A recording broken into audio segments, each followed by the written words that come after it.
Então, quando o pessoal fala, não, o PT vai transformar o Brasil numa nova Cuba, né? Tem dois tipos de pessoas que dizem isso. Uns dizem com uma esperança, que maravilha, vai ser uma Cuba. Outros dizem com horror. Mas isso não é verdade. Tá certo? O PT não vai transformar o Brasil numa nova Cuba. Seria loucura se fizesse isso. Ele não pode afundar, matar a galinha dos ovos de ouro. Não pode fazer isso. Já burrice, não vai fazer de jeito nenhum. Então você vai manter uma economia capitalista ao mesmo tempo onde você vai implantando um sistema socialista e tudo mais. A economia ela tem que ser deixada com uma certa liberdade, porque senão ela não funciona, senão ela estrangula. Então, você preserva uma certa liberdade para o investidor, para o empresariado, tá certo? Limitada, mas que real.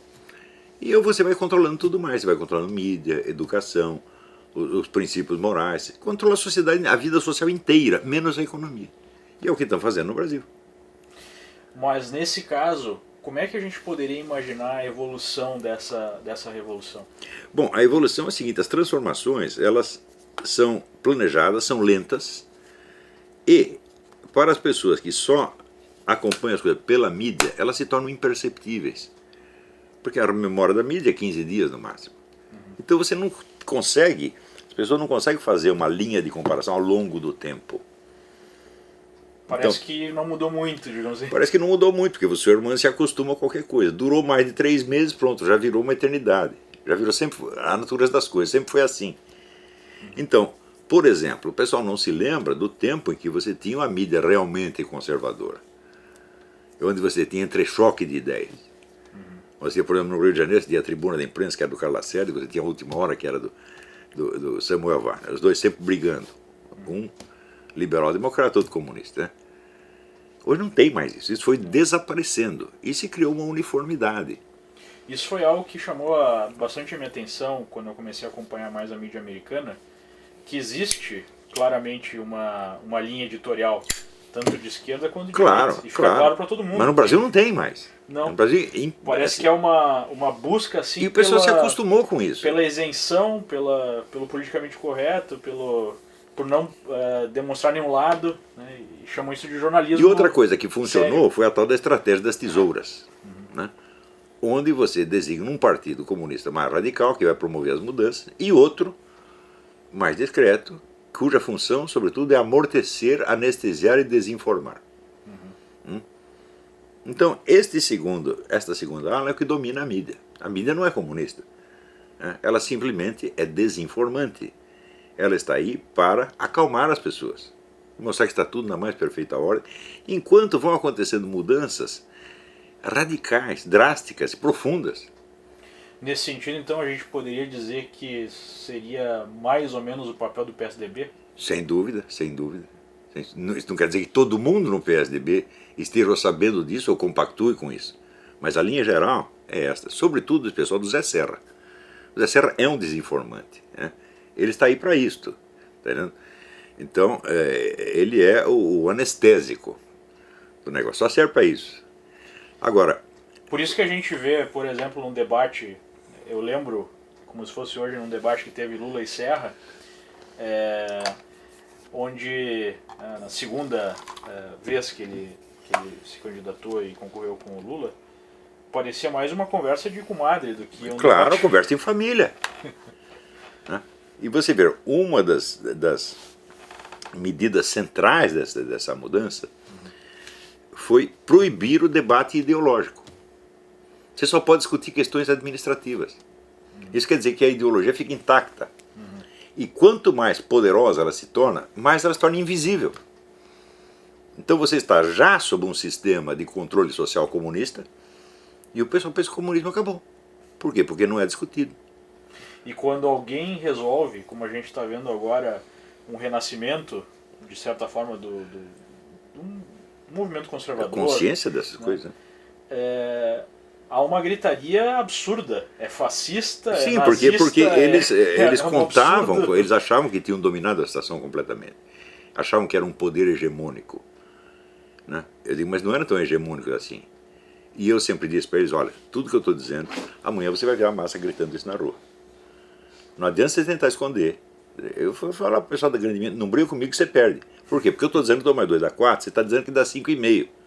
mais dia menos dia vai dar 4. Pô, Em né? algum momento as pessoas têm que Em algum tomar momento vão consciência. perceber, tá certo? Então, não adianta querer esconder.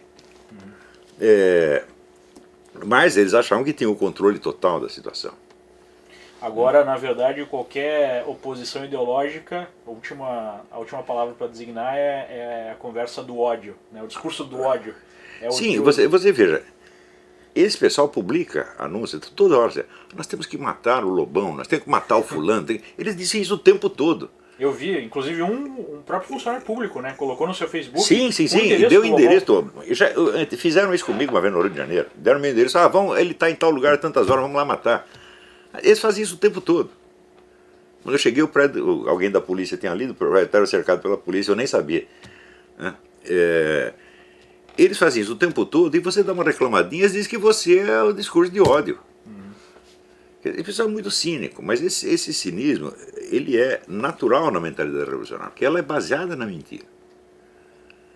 Né? Em primeiro lugar, vou dizer, é baseada na promessa do comunismo. O comunismo nunca existirá. Nunca, é impossível, mas existirá um poder comunista avassalador e tirânico que vai controlar tudo, menos a economia.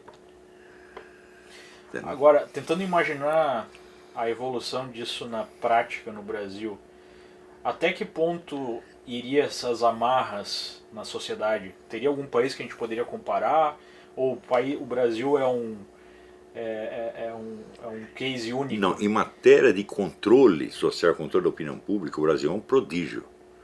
Porque conseguiu banir a opinião contrária 100%. Se você lê a mídia, por exemplo, dos anos 60 até 70, você tinha vários colunistas, formadores de opinião, conservadores, católicos. Você tinha o Gustavo Corsão, você tinha o Lenildo Tabosa Pessoa, tem um monte de gente. Esta opinião foi banida. E o que eles chamam de direita hoje é a própria ala da esquerda dos desinformantes, é a esquerda mais moderada. Isto é o máximo de direitismo que é admitido. E isto foi aceito no Brasil inteiro como se fosse uma situação normal. A direita é o PSDB. É uma situação inteiramente anormal. Não é isso? O próprio S colocou, não me empurrem para a direita que eu não vou. Claro, você vê a alegria com que o Lula, nas duas últimas eleições, ele celebrou o fato de que todos os candidatos eram de esquerda. E todo mundo achou normal. Embora ele diga que todos são de esquerda, o partido continua tratando a sua ala, vamos dizer, tucana, como se fosse a direita. Porque essa é a única direita admissível. Qualquer outra não seria. Qualquer outra é fascista, é nazista, está banida completamente. Quando foi banido? Isso foi banido ainda durante o regime militar. A esquerda dominava a mídia de tal maneira durante o regime militar que eles conseguiram tapar a boca de toda a direita já durante o regime militar. Isso que eu acho que é o mais paradoxal, que se a gente fala isso para 90% Eles não têm a menor ideia. eles acham que é um absurdo, que na verdade durante a ditadura a esquerda foi destruída, né, e foi renascer Não, depois com o Lula. a esquerda militar foi destruída. A outra esquerda, a esquerda pacífica, foi protegida pelo governo. Né? A ideia do governo era dividir a esquerda. Então eles só combatiam a esquerda armada. A outra, eles davam dinheiro. Era a teoria da panela de pressão do Golbery. Sim, só que a panela de pressão, a válvula não era uma válvula, era um rombo. Né? Então, você vê o que aconteceu em todos os jornais no Brasil. Todos eram dirigidos por gente de esquerda e só entrava gente de esquerda. Hoje mesmo saiu um depoimento naquela página Socialista Morena, esqueci o nome da moça. Ela contando, vamos dizer, como quando ela entrou no jornalismo, ela foi vendo a infinidade de gente do movimento político dela, que era Libelu, Liberdade e Luta, que é uma facção trotskista, que estava lá dentro. Estava todo mundo. Agora, procura um católico conservador lá dentro. Não tem nenhum. Você está entendendo? Então, isso foi assim durante todo o período militar. Então, quando acabou, digamos assim... Eles tinham o controle completo da situação na mídia. E o pessoal que lê mídia... Tanto é que a própria Constituição de 88 é uma Constituição socialista. Sim, já foi feita para isso. Né? Então, você pensar, por exemplo, o governo esmagou a esquerda, fala, peraí, então você me mostre um filme anticomunista que tenha sido feito pelo governo militar. Um filme de propaganda anticomunista. Tem nenhum. Zero. Me mostra um livro anticomunista que o governo tenha publicado. Nada. Me mostra um jornal anticomunista que o governo tenha financiado. Nada, eles não fizeram nada nessa O área. argumento deles é que eles agiram através da censura. Censuravam os jornais, censuravam revistas, não deixavam as coisas... Sim, de fato eles censuravam, porém, como era feita a censura? A censura era um funcionário da Polícia Federal que ficava na redação, às vezes ficava fora no Estadão, eles não deixavam entrar. Veja, o censor ficava na portaria, né? Primeira vez que o censor entrou, o Rui Mesquita mandou todos nós sairmos da redação, nós todos saímos, o cara ficou sozinho lá. E ele vetava uma notícia ou outra. Ou seja, ele não influía na linha editorial. Era uma censura pontual. Sim, o senhor era testemunha viva disso. Sim, eu estava lá. Matérias que eu escrevi, muitas foram cortadas, né? Uhum. Então, era uma censura pontual. E, mais ainda, em segundo lugar, todas as notícias que eram proibidas acabavam sendo publicadas depois. Ou publicadas simultaneamente de maneira mais ou menos camuflada. Tem caras que se tornaram especialistas em transmitir notícias proibidas. Um era o Vilas Boas Corrêa, que escrevia no Estadão Jornal da Tarde. Ele escrevia numa linguagem toda barroca e passava a informação. Entendeu? Então as notícias acabavam sempre sendo liberadas, mais cedo ou mais tarde. Até porque os Em censores segundo eram lugar, meio limitados também. claro, a gente não tinha preparo para isso. Né? Isto quando não acontecia, como aconteceu no Pasquim, que o censor era amigo dos caras. Entendeu? E ele ficava lendo as matérias junto com a namorada dele. E ela gostava do Pasquim, ela dizia, não, Benzinho, deixa isso aí passar. Tá. Foi assim. O próprio pessoal do Pasquim conta isso. Então, vamos dizer, foi uma coisa muito limitada, não tem comparação com o controle total, tá certo? Que veio depois exercido pela própria esquerda. Então, hoje nós estamos sob um regime de censura muito pior do que a ditadura jamais implantou. Sim, porque em certo nível é uma censura muitas vezes autoimposta. Não é autoimposta, porque daí você está botando o jornal como se ele fosse uma vítima, ele tem medo, então ele se censura. Falando, não é isso. Isso não é uma censura autoimposta, isto é um controle total da mídia. Está entendendo?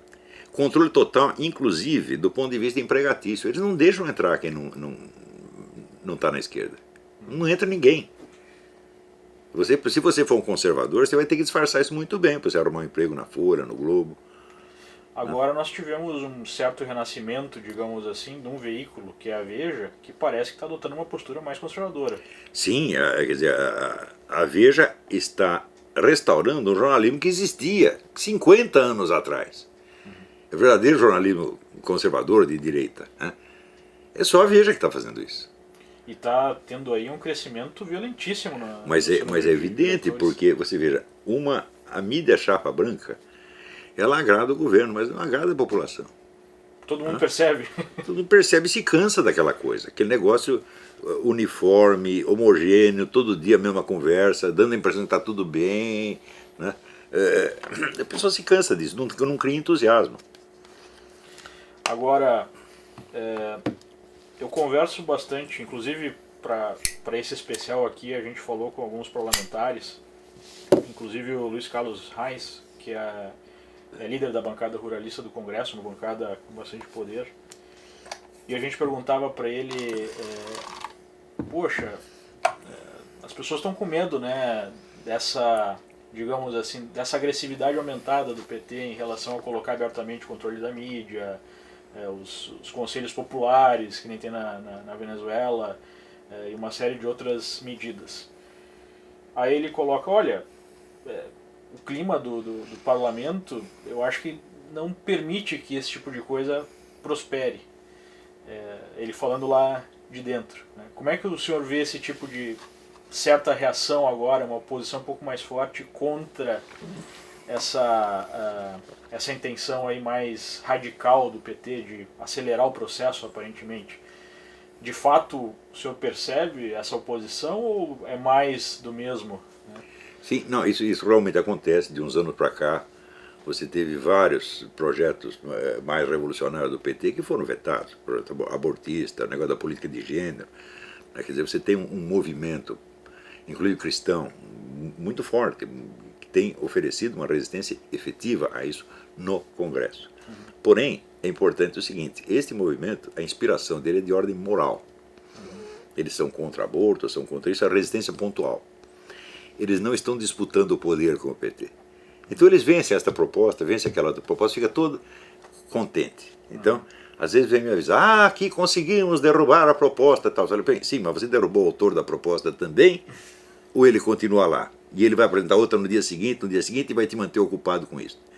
Então, esse tipo de resistência é como aquele método lusitano de matar barata jogando naftalina na cabeça de cada uma. É um método pontual. Então, a gente não pode esquecer a sentença do Nietzsche. Só se vence aquilo que se substitui. Quer dizer, se você não tira os caras do poder por outras pessoas, eles continuam lá. E faz aquele negócio. A proposta não passou de um jeito, passa de outro. E hoje você tem artifícios para você legislar passando ao largo do Congresso. Você faz por decreto administrativo, você faz por portaria ministerial, você faz de um jeito ou do outro. Então não adianta vencer propostas e ideias, tem que vencer pessoas e retirá-las do cenário. Pessoas que, aliás, nunca deveriam ter estado lá. Você quer pessoa mais obscena do que Lula e Dilma? A figura deles é obscena. O que eles dizem é obsceno. As pessoas nunca poderiam estar na vida pública. Tá certo? E, no entanto, eles vão abrindo espaço, e daqui a pouco você se acostuma com eles, viraram normais. Você acha que é normal um candidato presidencial, um presidente, dizer aquilo que o Lula disse? Tenho saudade do tempo que os meninos faziam sexo com cabritas no Nordeste. Você é capaz de imaginar um presidente americano, um primeiro-ministro inglês, o primeiro-ministro da Alemanha falar uma coisa dessa em público e continuar na política? Nem 2 minutos. Não, aqui em Nova York, o governador de Nova York, que era o ex-procurador, ele teve que renunciar porque ele saiu com uma prostituta. Pois é. Isso foi e acabou a carreira dele para sempre. Não, aqui o pessoal assim, é moralista e é exigente nessa coisa, até demais, eu acho que eles até exageram. Mas dizer uma coisa dessa, uma coisa monstruosa como essa, ou então dizer que ele se gabou de ter tentado estuprar um companheiro de cela, depois ele disse que eu não fiz nada, foi só brincadeira. Mas o cara que faz uma brincadeira desta não pode estar na vida pública. E ele já faz isso de propósito, para ir abrindo espaço e acostumando as pessoas com isso. De maneira que esta conduta obscena se torna o padrão. E aí tudo é aceitável. Tudo é aceitável, tudo o que eles fazem. E do outro lado, você reclamar não é aceitável. Sim, tanto é que na campanha ele foi pro palanque e disse que o Aécio Neves era nazista. E quando o Aécio simplesmente falou algumas verdades para Dilma, ele era um machista, um agressivo, não sabia lidar com mulher, enfim, não era um insensível. Foi mais ou menos isso que aconteceu. Insensível. Ele chamou o Aécio Neves de insensível porque eu nunca fui candidato. Porque o que eu teria feito com ela, assim, meu Deus do céu. E ela merece, quer dizer, essa mulher merece ser humilhada em público, porque é mentirosa demais. Chegou num momento que parecia uma mentira compulsiva, assim, era uma mentira por segundo, digamos assim. Agora, qual é a função? Ela chegou a dizer lá na entrevista do G20 que era a primeira vez na história que o Brasil fazia uma investigação de um crime. No dia seguinte, nós temos apenas 5% de desempregados e 25% da população está no fome zero. Fala, como é possível? Se só 5% estão desempregados, o que estão fazendo os outros 25% no fome zero? E o auxílio-desemprego também batendo recorde. Pois é.